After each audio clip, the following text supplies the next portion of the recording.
Thank you to the orchestra. Thank you very much.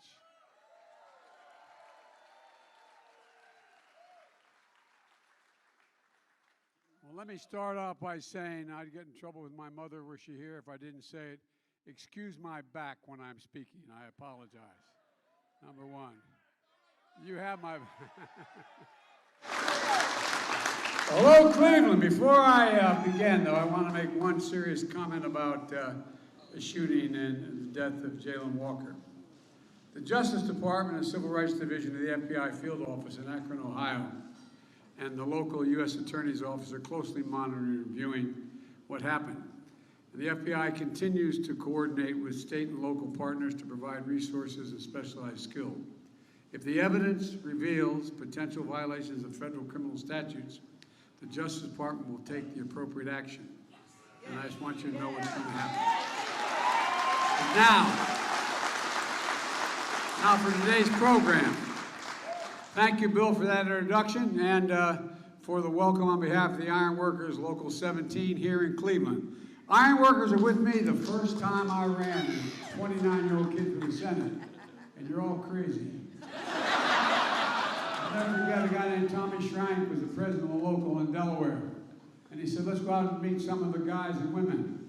We went out to a built construction site. We went up a makeshift elevator, we went up 13 floors. They're sitting on 18-inch beams eating their lunch. I'm thinking to myself, my God, these guys are supporting me. But they're the guys I grew up with. You know, the people you heard speak earlier today, and I apologize, I'm going to repeat some of what they said. But you know, we all come from the neighborhood. We all come from, no, I mean it. I was born in Scranton, Pennsylvania, which was a union town, mostly coal mine union town, a lot more.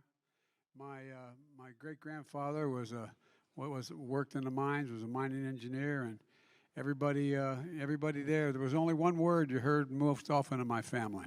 Not a joke. Most important word. It wasn't unions, it was dignity. Dignity. Everyone's entitled to be treated with dignity. My dad, then we moved to a little town. When Cole died, we moved to a town called Claymont, Delaware, just across the line from Pennsylvania, where the Delaware River bends. And you know, used to have over 6,000 steel workers. We're steel. It's all gone now, all of it gone. Used to be a company town, literally. The hills were all company stores, company buildings, but it's gone.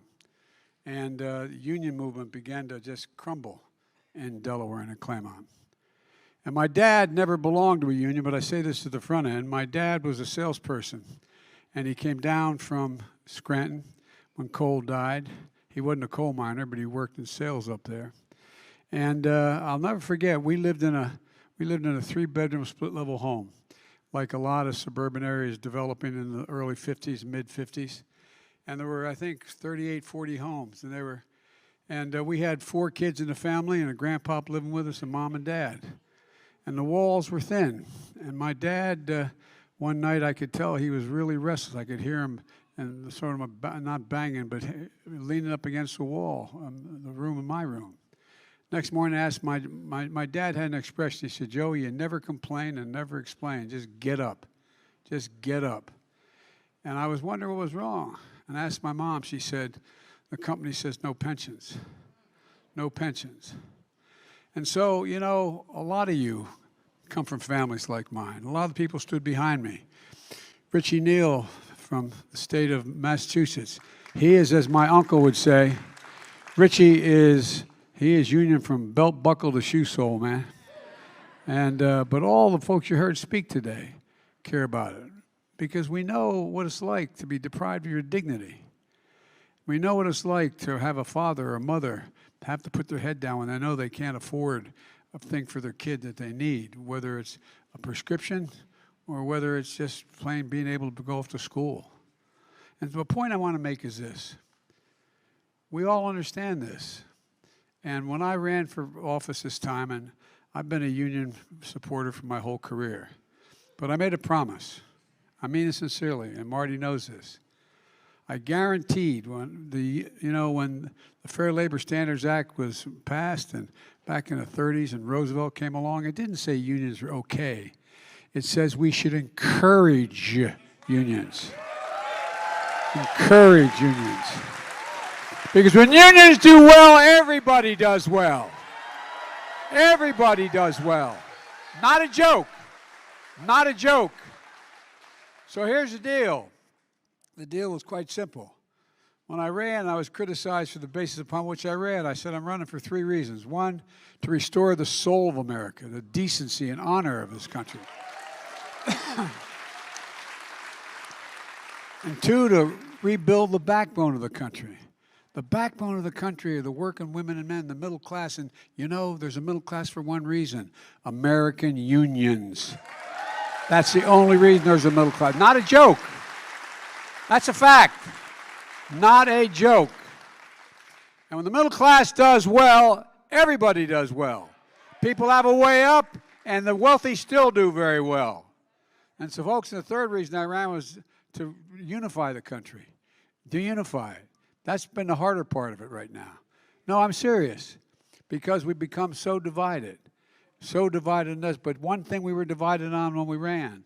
And, I want to thank Mayor Bibb for the passport into the city. But we were divided on the question we're celebrating today. And, folks, how about actually having a union guy as Secretary of Labor? Isn't that something? Thank you, Marty. And I know we have a fantastic Secretary of Housing and Urban Development, Cleveland's own Marcia Fudge. She wishes she was going to be here. I'm also honored to be here with Senator Sherrod Brown, a great champion of working folks. He really is. He really is. And thank you also for the incredible Democratic members of Congress here. Marcy Kaptur, God love you, Marcy. You are the best. She does it all, unions and foreign policy. And foreign. You think I'm joking? I'm not joking. She really knows more about foreign policy. She's forgotten more than most members of Congress know. And Chantel Brown, just remember me when you're president, okay? All right? Congratulations. Look, and Richie Neal is not only a strong union supporter and been a great supporter of this legislation, but he's chairman of the most powerful committee in the United States Congress, the House Ways and Means Committee, the guys with the money, the guys with the money. And he's led on labor issues for decades. While they couldn't be here, I also want to thank Senator Tim Ryan, future Senator Tim Ryan,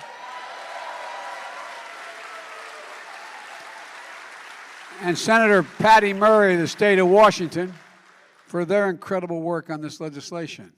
With everyone's leadership and with their votes, and most of all with the unrelenting commitment of labor and all of you, this historic day is made possible. And it really is historic. This was $90 billion, okay?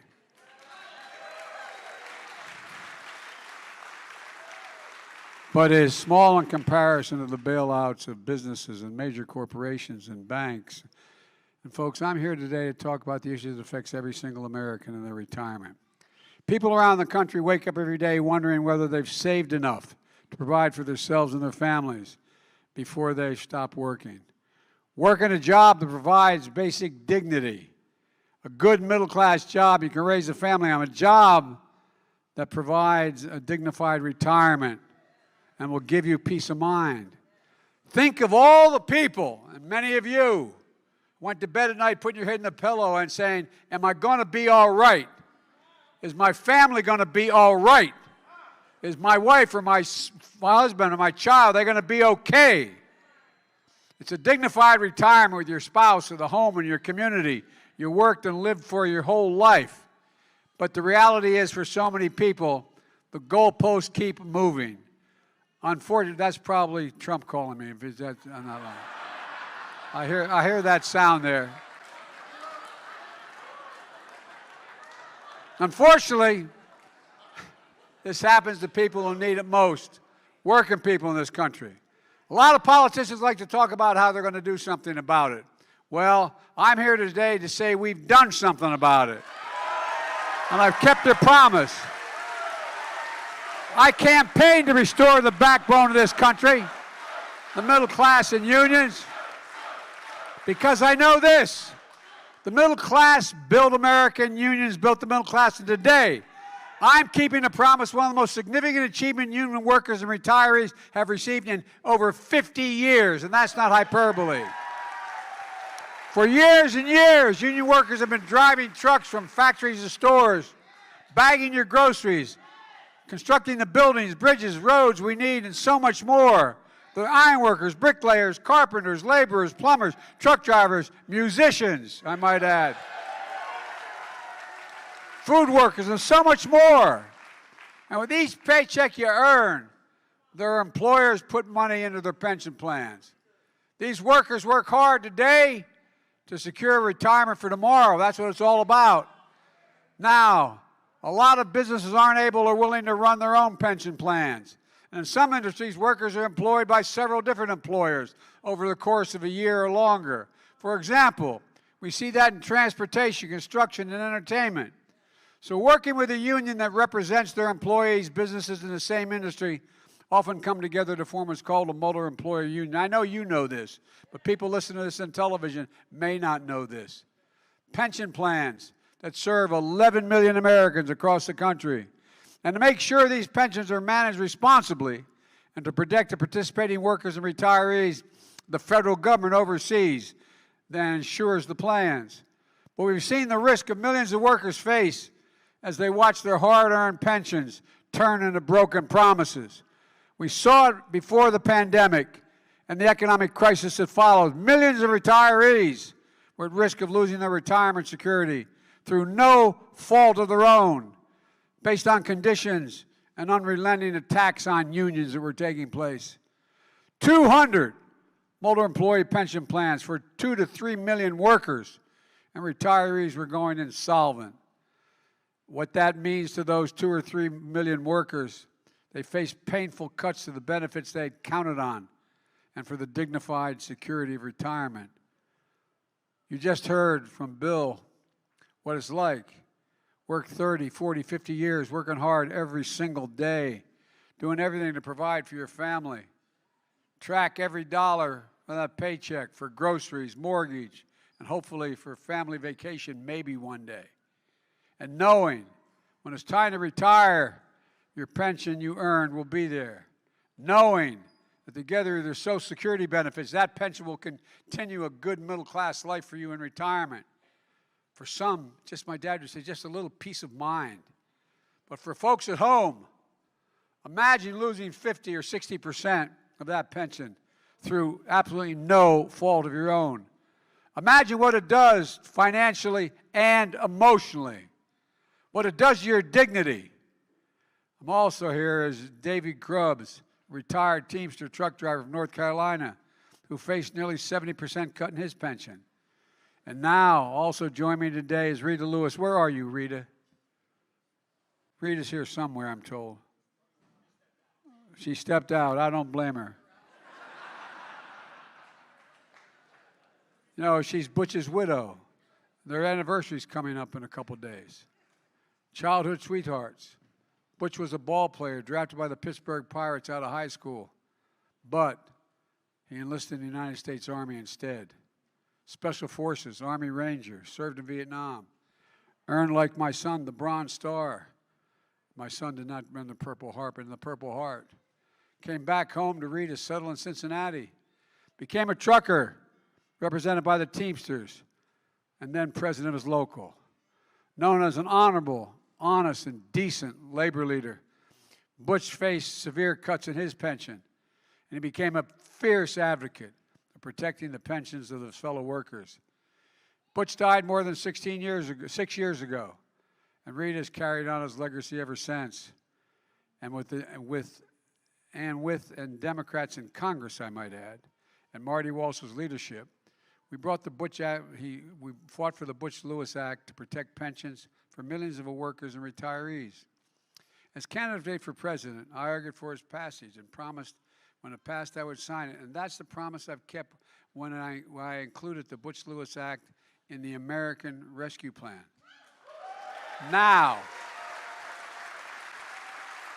multi-employee plans will remain solvent for decades.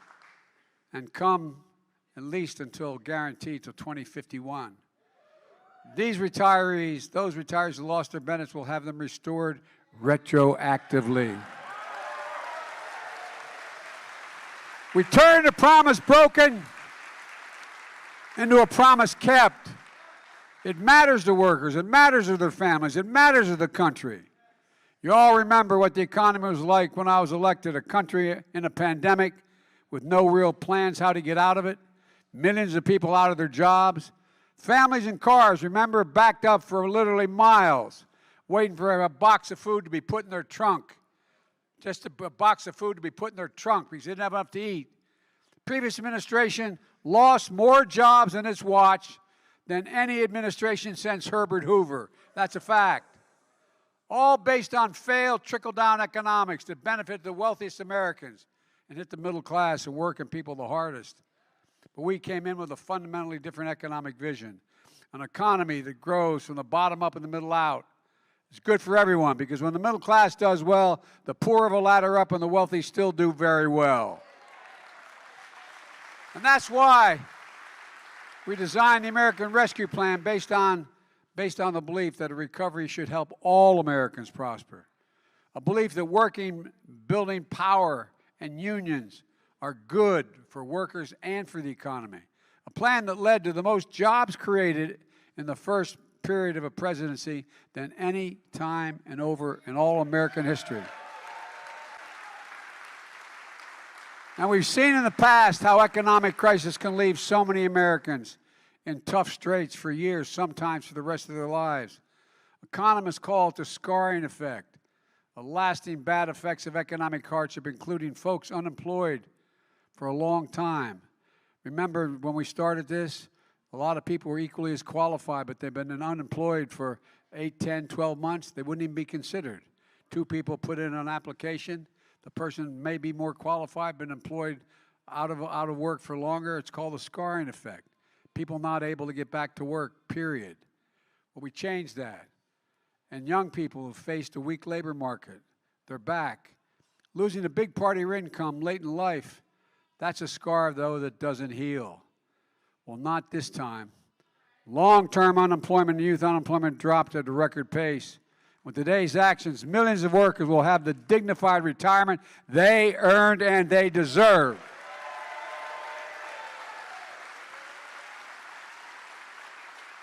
And folks, let's be honest. I'd love to tell you everyone that here that this policy that honors hard work and ensures dignified retirement was universally supported regardless of political party. But this is an important point, and it really matters. Unfortunately, that's not the case. Not one single Republican. This is what I'm talking about. Not one single solitary Republican voted for the Butch-Lewis Act or this legislation. And folks, I can tell you, those of us I was in the Congress a long time, and the people are still in the Congress. There's ones who wanted to, but they're afraid to. Because the Trumpers would literally take them out. Not a joke. That's how bad it's gotten. We've got to change it. In fact, when this bill was moving through Congress, Republicans called these pensions, quote, rat holes. That was their phrase on the floor, Reverend. Rat holes. Who do they think they are? Who do they think you are, for God's sake? And my predecessor had a chance to act, but he didn't have a commitment to you or the courage to stand up to his own party to get things done, dismissing and ignoring the forgotten people he promised to help. Remember how he's going to help working class folks? But tax cut for the wealthiest Americans. They had no trouble passing that. They passed a $2 trillion tax cut, not a penny of which was paid for, increased the debt by $2 trillion. The vast majority of people making the top 1% of income, the biggest corporations and their biggest cheerleaders, that $2 trillion tax cut. And again, disproportionately benefited the wealthiest Americans. Protecting a system in which, for example, the 55 of the largest Fortune 500 companies in America pay zero in taxes, zero. They made $40 billion, didn't pay a single penny. The party that chose to make life more comfortable for the already comfortable disparage and oppose retirement security for working people. And now when Republicans actually do offer a plan, they finally, I'm not joking. Ask yourself this question. What is a Republican platform going to this campaign? No, I'm being deadly earnest. I'm not trying to be political. Just a fact. Well, they have a guy who is the Rick Scott from Florida, who heads up the Republican campaign committee. He put out the plan. What does the plan do? It makes the tax system less fair by wanting to tax everybody making under $100,000 significantly more on average, a lot more money. It actually raises taxes on those working families because he thinks you don't pay enough in taxes already. No, not a joke. I should have brought along the actual copy of the plan. We'll go online and no, for real. It's been published. They published it. They think we're freeloaders. But he's not. But he's got a problem with the tax code that allows billionaires, none at all, no problem. Billionaires in America, there's 789 or thereabouts. You know what their average federal income tax they pay? 8%. Every one of you have a job pays more than 8%. Every single one of you. If you're a cop, a teacher, a firefighter, a union worker, you probably pay 2 to 3 times that. Now, after refusing to protect your pension, they're going after your Social Security. Now, look, I would have thought, had I not seen it on paper and heard them talk about it, that I was making this up. Not a joke. The big idea is to put Social Security in the chopping block every 5 years. That is, every 5 years, Social Security, Medicare, and Medicaid have to be reauthorized or they go out of existence. Social Security you paid in from the day you started working. It's your other pension. You paid in it every single paycheck. You earned it. It's your money, just like your pension. And he adds in Medicare and Medicaid for the chopping block every 5 years. Unless Congress explicitly votes to extend those programs, they go away. You know how they work the rules in the Senate. The ability to slow this up and keep that from happening is real. You know how hard it is to get anything done in Congress. Imagine what it would mean if Republicans had their way. Look, the ultra-MAGA Republicans, Congress is deciding every 5 years whether your promise of your hard-earned Medicare Social Security would be continued or discontinued or slashed. It's shameful. But Rick Scott's not alone. Senator Lindsey Graham of South Carolina is talking. No, he has a proposal to cut Social Security. And by the way, I might note parenthetically, as president, the first year I was president, I cut the federal deficit by $350 billion. And you know how much I cut it this year?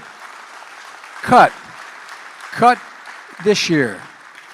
By the end of September, I will have cut the federal budget by $1,400 billion. Cut the deficit. So they start talking about you being big spenders. There's a point of that. But here's the point. Republicans are talking about privatizing Social Security. Privatizing Social Security. No, this is not we used to hear this stuff and think they didn't mean it, but they've written it down. The senator from Wisconsin, Ron Johnson, promised again that if they regain power, they're going to get rid of the Affordable Care Act. What does that mean? It means that any of you who have a pre-existing condition will automatically lose insurance. Because the insurance company will be able to, right now, because of the Affordable Care Act, no one can be denied insurance because they have a pre-existing condition. It's the only thing that, no. And by the way, we're talking 90 million people with pre-existing conditions. Gone. They tried to do it about 17 times under Trump. We're able to stop them. But folks, this is a different world. I don't know where they live. No, I'm not joking. That's why elections have consequences. That's why they matter. And that's why what we're doing here is so important. Let me close with this. We made incredible progress on the economy from where we were a year and a half ago. We got a long way to go because of inflation, because of I call it the Putin tax increase. Putin because of gasoline and all that grain he's keeping from being able to get to the market. Now I'm fighting like hell to lower costs on things that you talk about around your kitchen table. My dad used to say, at the end of the day, it's just when you sit at that table, do you have enough money to pay for everything you need? Not a lot over. Do you have enough money to pay for everything you need?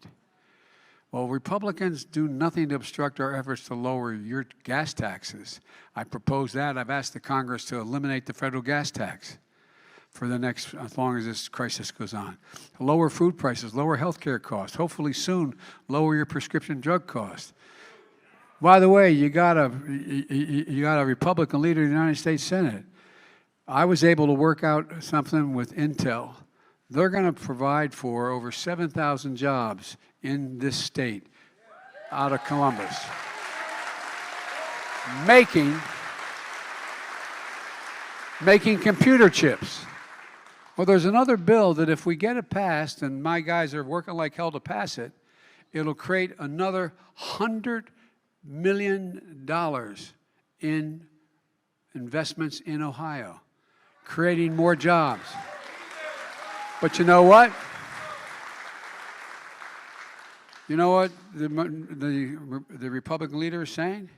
If, in fact, we pass the law that says Medicare can negotiate drug prices like they can for the military, if, in fact, we pass the plan that says we're going to raise taxes on multimillionaires so they start paying their fair share, he's going to block the passage of the legislation that will provide for another $100 billion invested in this state. Folks, this is not right. This is not right. And that's why this election is going to be so darn important. The key is that we just have to remember who built this country. I know I remember. Tomorrow, I'll be awarding the highest honor that can be given to a civilian, the Presidential Medal of Freedom, to our dear friend, the late Rich Trumka, who fought so damn hard to protect, for the protection of these pensions. He once said, unions, quote, "We do America's work. Unions do America's work." This 4th of July, let's remember, who is the backbone of this country? It's you, the American worker. I promised you I'd be the most pro-labor, pro-union, pro-worker president in our history, and there's another promise I'm going to be keeping as well. So let me tell you something. There's no other place I want to be than right here with the workers in this room and the workers that built America. I see you, I hear you, and I'll always have your back, I promise. God bless you, and may God protect our troops. Thank you, thank you, thank you.